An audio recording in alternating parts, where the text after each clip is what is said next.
Hello friends, नमस्ते। आज का हमारा स्किल टेस्ट का टॉपिक है collecting bullet for routine examination. ये टॉपिक बहुत इंपॉर्टेंट है और इसमें पूछ जाने की स्किल टेस्ट में बहुत ज़्यादा संभावना है और लगभग 80 से 90% इसके चांसेस हैं पूछे जाने के। ठीक है, तो इसमें देखते हैं होता है क्या है, प्रोसीजर क्या है, ड्यूरिंग प्रोसीजर कौन कौन से आर्टिकल्स सही है, वो हम सब प्रोसीजर के जितने इससे रिलेटेड प्रोसीजर से रिलेटेड जितने भी क्वेश्चन हैं हम सारे डिस्कस करेंगे। ठीक है। What is the venipuncture? Venipuncture है पंक्चरिंग ऑफ वेन। वेन को पंक्चर करना सिंपली वेनी पंक्चर है। ठीक है। It vein it involve the obtaining blood samples by venipunctures for routine laboratory investigation. मतलब ऑब्टेनिंग ब्लड सैंपल का लेना from venipuncture, vein से, फॉर रूटीन लेबोरेटरी इन्वेस्टिगेशन में। ठीक है। लेबोरेटरी इन्वेस्टिगेशन के दौरान हम सिंपली ब्लड वेन से लेते हैं। ठीक है। Purpose to determine and variation if any blood composition. Blood composition में कोई भी वेरिएशन या चेंजेस आना, उसको डिटरमाइन करने के लिए, पता लगाने के लिए हम ब्लड सैंपल लेते हैं। To detect any abnormality in order to aid in diagnosis. जैसे पता है आपको, ब्लड में अगर हम ब्लड टेस्टिंग कराते हैं तो बहुत सी बीमारियां हम ब्लड टेस्टिंग से पता लगा सकते हैं। जैसे कोई भी हार्मोन का सीरम लेवल देखना हो या एंटीकोगुलेंट की थेरेपी की वो हमें सक्सेस रेट देखनी हो, कुछ भी अगर करना है तो हम ब्लड सैंपल निकालते हैं और देख सकते हैं। कोई भी मतलब जैसे लेबोरेटरी सीरम इलेक्ट्रोलाइट वैल्यू देखनी हो, सब हम ब्लड से ही देखते हैं। तो इनके लिए ये एक ब्लड सैंपलिंग का पर्पज़ है। ठीक है। अब आर्टिकल्स क्या क्या ज़रूरत पड़ती है ड्यूरिंग प्रोसीजर, तो एक तो टोर्निक्यूट्स की ज़रूरत पड़ती है, स्मॉल मैकिंटोस की ज़रूरत पड़ती है, सिरिंज की ज़रूरत पड़ती है, नंबर 20 गोज की निडल की ज़रूरत पड़ती है, या और वैक्यूटेनर असेंबल। वैक्यूटेनस मतलब ये एक वैक्यूटेनस मीन्स जो ये स्पेशली सैंपल्स के लिए यूज़ में लेते हैं वैक्यूटेनस को। ठीक है। एल्कोहल स्वाब, डिस्पोजेबल ग्लव्स और special container, test tube for bottles, laboratory requisition form, dry cotton balls and bed and adhesive tape, ये सब की ज़रूरत पड़ती है हमें प्रोसीजर के दौरान। ठीक है। बिफोर प्रोसीजर क्या होता है? Before procedure check the physician order. Physician का ऑर्डर चेक करते हैं for in specific instructions regarding procedure. Identify करते हैं पेशेंट को आइडेंटिफाई करते हैं। Right procedure for right patient के लिए, हम जो प्रोसीजर दे रहे हैं वो पेशेंट के लिए, जो प्रोसीजर हम कर रहे हैं वो सही पेशेंट पर है या नहीं, राइट पेशेंट है नहीं है वो।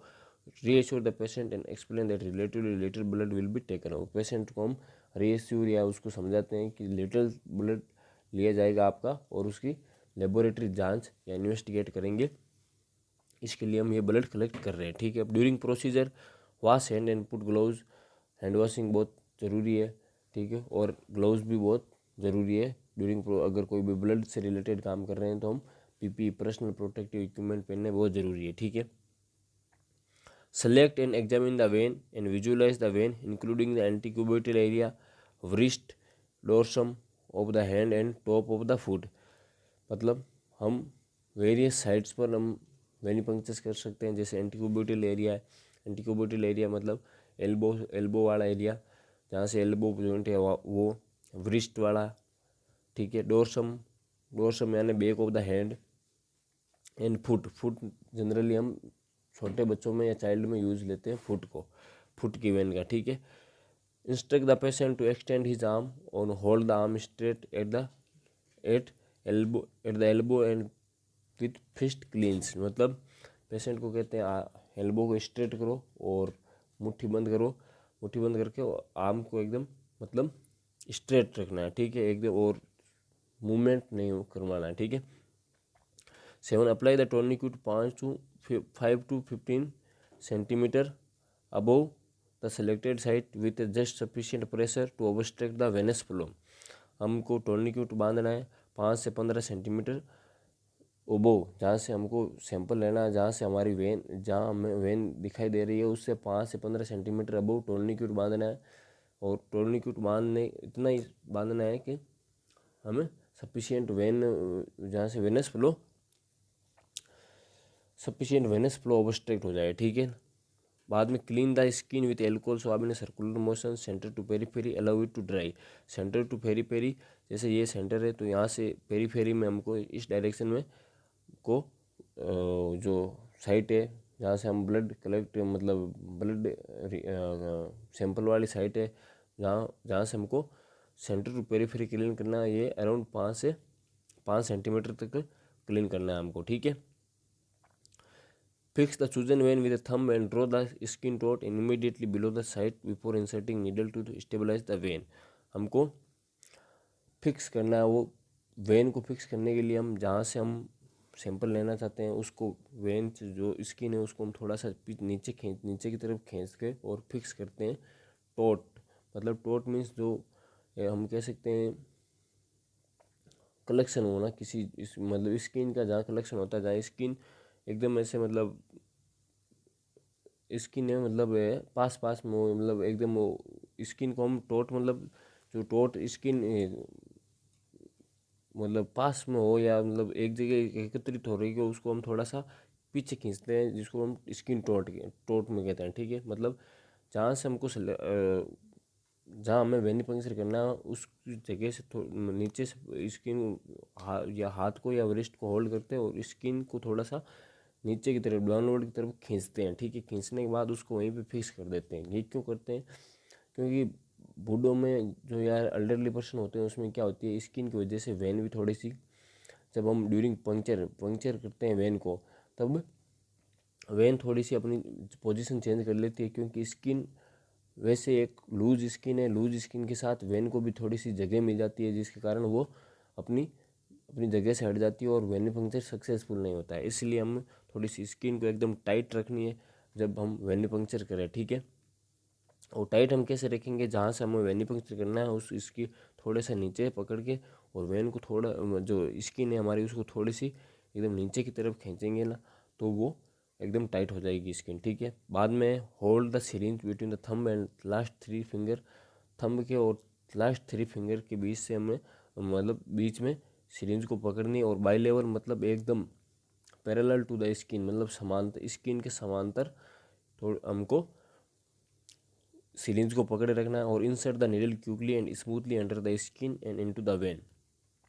हमको नीडल को इंसर्ट करना है स्किन के थ्रू वेन में, ठीक है। Obtain the blood sample by gently pulling back of the plunger, ठीक है। हमको ब्लड सैंपल ऑब्टेन करने के लिए जो सिरिंज का प्लंगर है उसको बैकवर्ड की तरफ खींचना है जिससे ब्लड कलेक्ट हो जाएगा, ठीक है।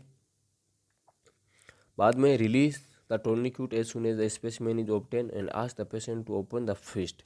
जैसे ही हमारा ब्लड सैंपल कलेक्ट हो गया तो हम तुरंत प्रभाव से वो जो टोर्निक्यूट लगाया हुआ था वो हम उसको हटा देंगे, क्योंकि वेनस ऑब्स्ट्रक्शन हो गया कहीं मतलब सर्कुलेटरी कॉम्प्रोमाइज़ अगर ज़्यादा देर तक रखते हैं तो सर्कुलेटरी कॉम्प्रोमाइज़ होने के चांसेस रहते हैं, ठीक है। इसलिए हम तुरंत जैसे ब्लड स्पेसिमेन लिया तो हम जो टोर्निक्यूट है उसको हटा देते हैं, ठीक है। बाद में apply sterile cotton ball to puncture the site without applying pressure and withdrawal the needle slowly along the line of vein. जैसे ही हम नीडल को निकालते हैं तो उस पर कॉटन बॉल रख देते हैं। कॉटन बॉल रखने से क्या होगा वहाँ पे ब्लड जो है वो लीकेज नहीं होगा, लीकेज नहीं होने से हेमेटोमा फॉर्मेशन नहीं होगा, ठीक है। इसलिए हम तुरंत जैसे नीडल निकालिए हम उसमें हेमेटोमा फॉर्मेशन रोकने के लिए कॉटन बॉल अप्लाई करते हैं, ठीक है। Request the patient to apply gently but firm pressure on the side of 2 to 4 minute.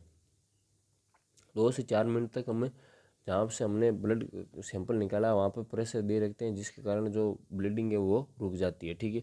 Remove the needle from the syringe as soon as possible. जैसे ही हमने सैंपल निकाला जो इंजेक्शन के आगे जो नीडल है उसको हम रिमूव करते हैं। रिमूव करने के बाद में जो हम ट्यूब लेके आए हैं उसमें ब्लड को इजेक्ट करते हैं विदाउट एयर या बबल फॉर्म नहीं करते हैं, ये हम ध्यान रखते हैं। बबल फॉर्मिंग नहीं होने देते हैं और टेस्ट ट्यूब में हम उस ब्लड को ड्रॉप मतलब उसमें इकट्ठा करते हैं, ठीक है। Some test require container with anticoagulant. जो टेस्ट ट्यूब में उसमें डालते हैं बहुत से टेस्ट ट्यूब मतलब ऐसे हैं जिनमें एंटीकोगुलेंट ऑलरेडी मिक्स मतलब रहता है, हमको उस ब्लड के साथ मिक्स करना पड़ता है, ठीक है। Invert the tube gently several time to mix the blood with anticoagulant where applicable. For some test blood is allowed to coagulate in the test tube. थोड़ा सा इन्वर्ट करना है हमको टेस्ट, मतलब उसको फिर से इन्वर्ट करने के बाद क्या जो एंटीकोगुलेंट है उस टेस्ट ट्यूब में वो मिक्स हो जाता है, ठीक है। Apply band aid adhesive tape over the puncture site, हमको पंक्चर्स की साइट है जहाँ पर एडेसिव टेप चिपकानी होती है। चिपकाने के बाद में label the special specimen correctly and send to the laboratory immediately with a complete requisition form. फिर हम उसको लेबल करके उसका रजिस्ट्रेशन नंबर लिख के पेशेंट नेम लिख के उसको लेबल करके लेबोरेटरी में भेज देते हैं। लेबोरेटरी में भेजने के बाद में जो dispose the needle and syringe it appropriately container, जो हमारी निडल है उसको इंसिनरेट करते हैं और सिरिंज को हम अप्रोप्रिएट कंटेनर में डाल देते हैं, ठीक है। क्लीन द स्पिल विथ 10, अगर कोई स्पिल हो ड्यूरिंग हम प्रोसीजर के दौरान स्पिल हो गया तो हम 10% सोडियम हाइपोक्लोराइड सॉल्यूशन के साथ उसको रिमूव करते हैं और हैंड वॉश करते हैं। Record the patient chart, patient को जो प्रोसीजर है उसको रिकॉर्ड करते हैं प्रोसीजर को, and test for which the sample was sent for laboratory, जो टेस्ट आया उसको वो टेस्ट भी लिख देते हैं जो हम लेबोरेटरी को दिया है टेस्ट करवाने के लिए, ठीक है। Replace the tray with reusable article in proper, आप जो हमने आर्टिकल्स यूज में लिया उनको वापस रिप्लेस करते हैं एकदम से, ठीक है। अब स्पेशल कंसिडरेशन, मतलब महत्वपूर्ण जानकारी जो प्रोसीजर के दौरान हमको ध्यान रखनी होती है वो है do not recap the use needle to prevent the needle stick injury, मतलब एक बार नीडल को हटा दिया तो उसको वापस रिकेप नहीं करें। वापस रिकेप मीन्स जो नीडल के ऊपर प्लास्टिक का कवर आता है, जब हम इंजेक्शन लगाते हैं तो इंजेक्शन नीडल के ऊपर प्लास्टिक की कवरिंग आती है उसको वापस रिकेप नहीं करें। रिकेप करने से क्या होता है, नीडल स्टिक इंजरी होने के चांसेस रहते हैं, ठीक है। Consider all patient as potential infection sources of HIV, HB और HCV, hepatitis B, immuno HIV AIDS के पेशेंट या HCV के हेपेटाइटिस C वायरस के पेशेंट हो सकते हैं। ये हमको मान कर चलना है। अगर कोई पेशेंट का हम ब्लड कलेक्शन ले रहे हैं तो always wear gloves, personal protective equipment पहनने बहुत ज़रूरी है, ठीक है। Make appropriate use of personal protective equipment based on the risk, personal protective equipment पहनने बहुत ज़रूरी है। नेवर रीयूज डिस्पोजेबल नीडल और इंस्ट्रूमेंट, डिस्पोजेबल नीडल है उसको वापस रीयूज़ नहीं करनी। इंश्योर सेफ डिस्पोजेबल आर्टिकल, जो सेफ डिस्पोजेबल आर्टिकल उनको इंश्योर, मतलब जो डिस्पोजेबल आर्टिकल है जैसे कोई भी ग्लव्स है या सिरिंज है उनको डिस्पोज करते हैं, ये हमारी जिम्मेदारी होती है, ठीक है। Begin invasive procedure only after assembling all required article, invasive procedure करने से पहले हमको जो आर्टिकल्स ज़रूरत होने उन आर्टिकल्स की पहले एकदम हमारे पास होने चाहिए। ऐसा नहीं कि हम सैंपल लेने गए और हमारे पास कॉटन ही नहीं है, तो फिर जब सैंपल लेने के बाद में हम कॉटन बहुत ज़रूरी होता है क्योंकि वहाँ हेमेटोमा या ब्लड लीकेज होने से रोकने के लिए कॉटन बॉल लगाते हैं। अब ऐसे नहीं कि हम सैंपल लेने जा रहे हैं और कॉटन भूल गए, तो ऐसा नहीं होना चाहिए। जो इक्विपमेंट चाहिए वो हमारे प्रॉपरली प्लेस्ड रहने चाहिए, ठीक है। अब ये देखो मैं दो इमेज है इसमें बता देता हूँ कैसे। देखो ये बाई लेवल पर ये सीरीज है, ये जो सीरीज है इसको बाई लेवल पर रखा गया है। बाई लेवल मतलब एकदम स्किन के कांटेक्ट, मतलब स्किन के समांतर रखा गया है। और ये एंटीक्यूबेटल वेन से सैंपल ले रही है। जैसे ये सैंपल ये ले रही है यहाँ से 5 से 15 सेंटीमीटर दूर, इसने टोर्निक्यूट बांध रखा है। टोर्निक्यूट इतने बांध रखा है कि वेनस ओब्स्ट्रक्ट हो, ठीक है। और जैसे वेन प्रोमिनेंट हुई, टोर्निक्यूट बांधने से वेन प्रोमिनेंट, वेन ऊपर आ जाती है। ऊपर आने पर इसने थोड़ा सा स्किन को खींचा, इसको वापस स्किन को इस डायरेक्शन में खींचा। इसके खींचने के बाद में जैसे इसने वेन को प्रिक किया, हल्का सा वेन में प्रिक करके प्लंगर से वापस प्लंगर को बैकवर्ड खींचने से आप देखो यहाँ इस सिरिंज में ब्लड आ गया है। और ब्लड आने के बाद में जेंटली सैंपल लेने के बाद में इसको वापस हम यहाँ पे कॉटन बॉल लगा देते हैं जिससे हेमेटोमा नहीं हो।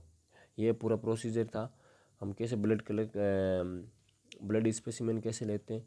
और भी कोई अगर वीडियो, कोई भी ऐसी वीडियो जो आपको मतलब स्किल टेस्ट की रिकॉर्डिंग ज़रूरी है और जो अर्जेंट मतलब पहले बनानी है, तो आप कमेंट सेक्शन में बताइए हमें कौन कौन सी वीडियो ऐसी है जो पहले बनानी चाहिए।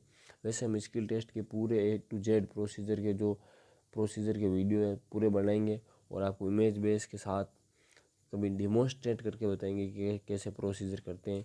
और हम यही कामना करते हैं कि आप as a nursing officer AIIMS Patna या जिपमर में एज ए नर्सिंग ऑफिसर लगो और तरक्की करो। धन्यवाद। लाइक शेयर एंड सब्सक्राइब जरूर करें हमारे चैनल को।